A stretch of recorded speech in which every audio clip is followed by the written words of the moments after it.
Mathematics में हम लोग जानते हैं कि 2 + 2 हम लोग 4 लिख सकते हैं और 2 - 2 हम लोग 0 लिख सकते हैं। 5 + 2 7 लिख सकते हैं और 5 - 2 3 लिख सकते हैं। लेकिन क्या वेक्टर क्वांटिटी के केस में हम लोग दो वेक्टर को सिंपली इस मैथमेटिकल तरीके से क्या ऐड कर सकते हैं या सब्ट्रैक्ट कर सकते हैं? तो जवाब है नहीं। और क्यों इसका जवाब नहीं है, इसे पहले हम लोग समझते हैं, उसके बाद हम लोग फिर बात करेंगे लॉ ऑफ वेक्टर एडिशन के बारे में। सबसे पहले आप लोग ये देखो कि अगर मान लेते हैं ये एक ब्लॉक है और ये ब्लॉक किसी सरफेस में रखा हुआ है। अगर मैं यहाँ पर एक फोर्स देता हूँ F1 5 न्यूटन का और दूसरा फोर्स देता हूँ F2 3 न्यूटन का, तो इस ब्लॉक पे टोटल फोर्स कितना लग रहा है? वो है 8 न्यूटन। और इस 8 न्यूटन के रिजल्ट के नतीजे पे ये ब्लॉक आगे की तरफ मूव करेगा। अगर लाइट ब्लॉक हुआ तो ज्यादा हेवी नहीं है, मान लो मूव कर रहा है, तो मूव करने के हम लोग क्या बोलेंगे? कितने फोर्स से वो मूव कर रहा है? 8 न्यूटन फोर्स से वो मूव कर रहा है। लेकिन इसी ब्लॉक में अगर हम लोग फोर्स कुछ इस तरीके से लगा देते हैं कि 5 न्यूटन फोर्स हम लोगों ने इस डायरेक्शन में दिया, लेकिन 3 न्यूटन फोर्स हम लोग इस डायरेक्शन में दे देते हैं, तो फिर ये ब्लॉक कितने फोर्स से मूव कर रहा था? जवाब है ये ब्लॉक 2 न्यूटन फोर्स से मूव कर रहा था। यहां पर क्या हो रहा है? दोनों केस में हम लोगों ने 5 न्यूटन और 3 न्यूटन फोर्स ही अप्लाई किया, लेकिन चूंकि एंगल बदल चुका है, पहले केस में एंगल 0 डिग्री था इसलिए हम लोगों ने दोनों फोर्स को ऐड कर दिया, लेकिन दूसरे केस में एंगल 180 डिग्री है इसलिए दोनों फोर्स सब्ट्रैक्ट हो रहा है। इसी तरीके से डिफरेंट डिफरेंट एंगल पे हम लोग जब दो सेम फोर्स अप्लाई करते हैं, एक F1 5 न्यूटन और 3 न्यूटन, तो हम लोग को डिफरेंट तरह के आंसर मिलेंगे।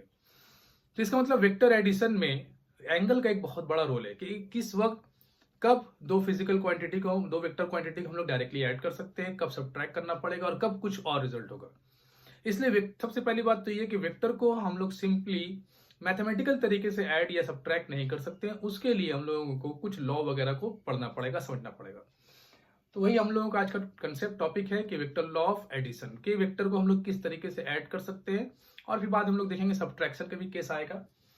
तो इसके लिए हम लोगों के पास दो लॉ दिया गया है, एक parallelogram law of vector addition, दूसरा है triangle law of vector addition, और एक और है polygon law of vector addition. तो सबसे पहले लोग बात करते हैं कि parallelogram law of vector addition के बारे में। पैरेललोग्राम लॉ ने क्या कहा?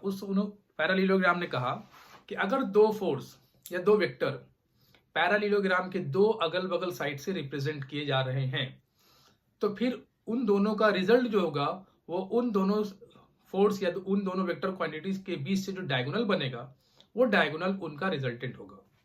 आइए देखते हैं कि ये क्या कहना चाह रहा है।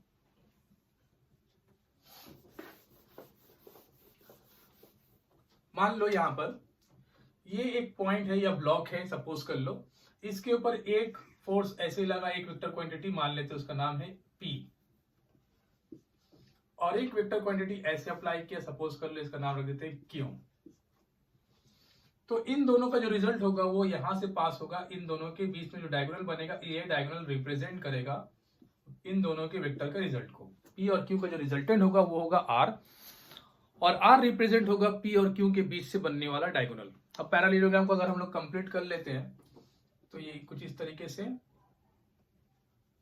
ठीक, नाम देते हैं ABCD इज अ पैरेललोग्राम। अब हम लोग वेक्टर के कंसेप्ट के हिसाब से लिख सकते हैं vector R equals to vector P plus vector Q, क्योंकि ये जो R है P और Q का रिजल्ट है, तो वेक्टर P और वेक्टर Q को हम लोगों ने ऐड कर दिया। लेकिन अभी तक हम लोगों ने इसके मैग्नीट्यूड और डायरेक्शन के बारे में बात नहीं किया कि P का मैग्नीट्यूड तो मुझे पता है, Q का मैग्नीट्यूड ही मुझे पता है कि P का मैग्नीट्यूड विदाउट एरो लिख देंगे, Q का मैग्नीट्यूड को विदाउट एरो लिख देंगे, लेकिन उनसे जो बनने वाला रिजल्टेंट है उसको भी R लिख सकते हैं। लेकिन क्वेश्चन में वेक्टर P का मैग्नीट्यूड गिवन अगर हुआ और Q का मैग्नीट्यूड अगर गिवन हुआ, तो ऑब्वियसली R का मैग्नीट्यूड भी हमको पता करना पड़ेगा। तो फिर जैसा कि मैंने बताया कि अलग अलग केस में अलग अलग एंगल में R जो आएगा, कभी 8 न्यूटन आएगा, अभी थोड़ी देर पहले मैंने एग्जांपल लिया था, और कभी R का वैल्यू 2 न्यूटन हो जाएगा, कभी एडिशन होगा, कभी सब्ट्रैक्शन, या कभी कुछ और वैल्यू हो सकता है। तो वो वैल्यू जो होगा रिजल्टेंट का वो डिपेंड करेगा कि P और Q के बीच में एंगल जो है वो कितना डिग्री का एंगल है। अगर ये 0 डिग्री हो गया तो P और Q को मैग्नीट्यूड जो होगा रिजल्टेंट का वो P और Q का सम हो जाएगा, और अगर ये एक 180 डिग्री हो गया तो R का जो वैल्यू होगा वो P और Q का डिफरेंस हो जाएगा। अब यहाँ पर हम लोग ये देखते हैं कि ये R का वैल्यू निकालेंगे कैसे हम लोग। तो उसके लिए क्या करते हैं, यहां से एक परपेंडिकुलर ड्रॉ करते हैं इसके प्रोड्यूस लाइन के ऊपर 90 डिग्री, ठीक, और चूंकि ये एंगल थीटा है तो ये भी थीटा होगा। तो सबसे पहले लोग बात कर ले ट्रायंगल BCD में, और BCD और BD का वैल्यू क्या होगा वो हम लोग पता कर लेते हैं। तो इन ट्रायंगल BCD में अगर हम लोग देखते हैं तो cos थीटा का जो वैल्यू होगा वो बेस बाय हाइपोटेन्यूज मतलब बीडी, और हाइपोटेन्यूज कौन है, बीसी।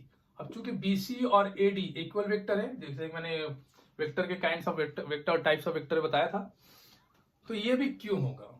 ठीक, अब चूंकि वेक्टर क्यू है, इसका मैग्नीट्यूड क्या हो जाएगा, सिंपली क्यू। तो मुझे चाहिए बेस बाय हाइपोटेन्यूज मतलब क्यू लिख लेते हैं। देयरफॉर बीडी का जो वैल्यू हो जाएगा वो होगा क्यू कॉस थीटा। इसी तरह हम लोग साइन यूज करते हैं, तो sine theta equal to C D by hypotenuse Q. Therefore C D equal to Q sine theta. ठीक है, अब हम लोग आते हैं इन ट्रायंगल एबीसी में, सॉरी इन ट्रायंगल एसीडी में।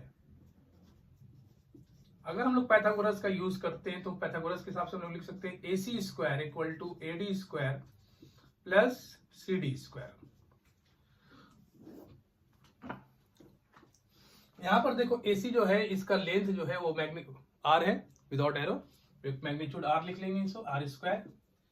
AD को हम लोग लिख सकते हैं AB प्लस BD, तो AB प्लस BD का स्क्वायर और बचा CD का स्क्वायर। AB को हम लोग जानते हैं कि A से B का जो लेंथ है वो P है, तो इसे P लिख लेते हैं।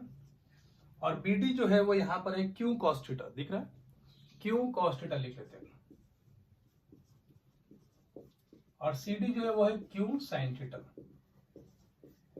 अब इसे फॉर्मूला कर लेते हैं, P square plus Q square cos square plus 2PQ cos theta plus Q square sin square.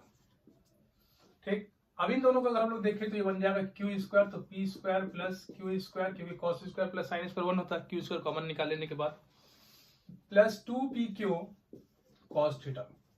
ये हम लोग को वैल्यू मिला आर स्क्वायर का। देयरफॉर आर इक्वल टू क्या हो जाएगा, under root P square plus Q square plus 2PQ cos theta. तो ये फॉर्मूला आप लोग को याद रखना है, न्यूमेरिकल में हम लोग इसका यूज करेंगे। ठीक, इसे कॉपी करो।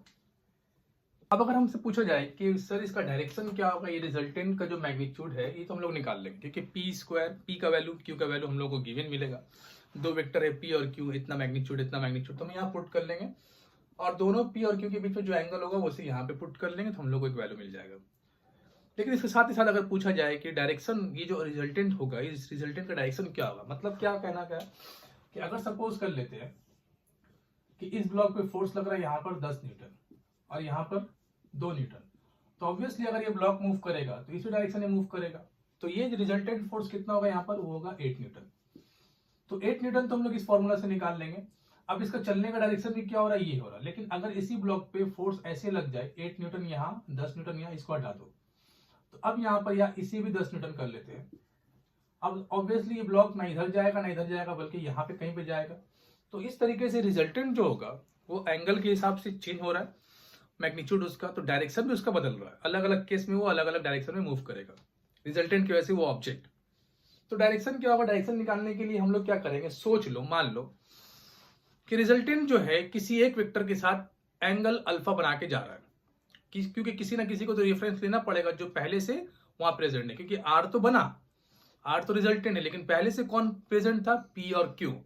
तो या तो पी या तो फिर क्यू के साथ हम लोग मान लेंगे कि रिजल्टेंट अल्फा एंगल बना के चल रहा है, या कोई भी एंगल तुम नाम देते ना, थीटा मत लेना, थीटा तो यहाँ पे हम लोग यूज कर चुके हैं। तो हम लोग मान लेते हैं कि रिजल्टेंट पी के साथ एक एंगल अल्फा बना रहा है। तो फिर इसी ट्रायंगल में अगर हम लोग देखते हैं ट्रायंगल ACD, तो tan अल्फा इक्वल टू क्या होगा, परपेंडिकुलर मतलब CD बाय बेस AD। अब CD का वैल्यू हम लोग के पास है, CD equal to Q sin theta, तो Q sin थीटा लिख देते हैं यहाँ पर। और AD जो है वो AB प्लस BD है, तो AB का वैल्यू है P और BD का वैल्यू यहाँ पर है Q cos theta plus Q cos theta. ठीक, तो ये हुआ उसके डायरेक्शन के बारे में बात। अब हम लोग थोड़ा सा आर के बारे में और बात कर लेते हैं कि आर का सबसे कम वैल्यू क्या होगा, सबसे ज्यादा वैल्यू क्या होगा, मैक्सिमम मिनिमम के बारे में। इस नोट कर लो ना ऐसे।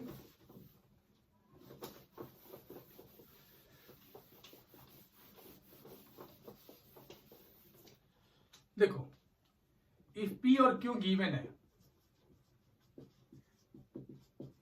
ठीक, तो R इक्वल टू हम लोग के पास जो फॉर्मूला है वो तो है P square plus Q square plus 2PQ cos theta, है ना। ये हम लोग के पास उसका फॉर्मूला दिया गया, R equal to P square plus Q square plus 2p Q cos theta. अगर पी और क्यू का मैग्नीट्यूड चेंज नहीं करेंगे, पी और क्यू गिवन रहेगा, जैसा दिया हुआ वैसे ही रहेगा, तो फिर अलग अलग एंगल के केस में आर का वैल्यू जो होगा वो अलग अलग होगा। तो आर का सबसे मिनिमम वैल्यू कब होगा? जब कॉस थीटा सबसे मिनिमम होगा। तो cos theta is minimum, cos theta का सबसे मिनिमम वैल्यू होता है -1, और ये कब होता है? जब थीटा का वैल्यू 180 डिग्री होता है। तो उस वक्त आर मिनिमम का जो वैल्यू आएगा वो क्या आएगा? क्योंकि कॉस अगर मिनिमम हुआ तो आर भी मिनिमम हो जाएगा। तो P square plus Q square -2p Q, ठीक, क्योंकि कॉस थीटा -1 हो गया। तो आर मिनिमम का वैल्यू हम लोग को मिलेगा, इसे लिख सकते हैं हम लोग p minus Q whole square root cancel. तो आर मिनिमम का वैल्यू हम लोग लिखेंगे मॉड p माइनस क्यू या फिर q माइनस p, मॉड लगा दिया तो प्लस में आएगा दोनों को सब्ट्रैक्ट करने के बाद। अब आर मैक्सिमम कब होगा? When cos theta equal to 1, क्योंकि cos का मैक्सिमम वैल्यू होता है 1, और ये कब होता है? जब थीटा 0 डिग्री पे होता है। तो उस वक्त आर मैक्सिमम का जो वैल्यू होगा वो होगा root over P square plus Q square plus 2p Q, क्योंकि cos थीटा का वैल्यू हम लोगों ने 1 ले लिया। cos जब 1 होगा तो वो मैक्सिमम होगा, तो आर मैक्स हो जाएगा। इसी तरीके से ये p प्लस क्यू का होल स्क्वायर हो गया, मतलब ये बचा p प्लस क्यू। मतलब आर का जो मिनिमम वैल्यू है वो p माइनस क्यू है, और आर का मैक्सिमम वैल्यू जो है वो p प्लस क्यू है। आर का वैल्यू p माइनस क्यू से कम नहीं हो सकता, और आर का वैल्यू p प्लस क्यू से ज्यादा नहीं हो सकता। कम कितने डिग्री में मिलेगा? 0 डिग्री 180 डिग्री पे, और मैक्सिमम कब मिलेगा? 0 डिग्री पे। अब सवाल उठता है कि सर अगर कोई और एंगल हुआ तो, जैसे कि 30 degree 45 degree 40 degree 50 degree 60 degree 70 80 ये सब एंगल पे 90 डिग्री हमको जो आर का वैल्यू मिलेगा वो कुछ भी हो, लेकिन ऑब्वियसली मिनिमम और मैक्सिमम के बीच में ही होगा। तो फॉर अदर्स एंगल हम लोग बोल सकते हैं, for other angle theta not equal to 0 degree और 180 डिग्री, ये एंगल अगर नहीं हो रहा है, इन दोनों में से कोई भी नहीं है, तो फिर वो जो आर का वैल्यू होगा वो R must be greater than R minimum less than equal to R maximum. मतलब आर मिनिमम के बराबर या उससे बड़ा होगा, या आर मैक्सिमम के बराबर या फिर उससे छोटा होगा। आर का वैल्यू इसके अलावा कहीं और नहीं होगा। तो ये कंसेप्ट को अच्छे से समझ लो, कॉपी कर लो। अब हम लोग बात करेंगे सबट्रैक्शन ऑफ वेक्टर के बारे में।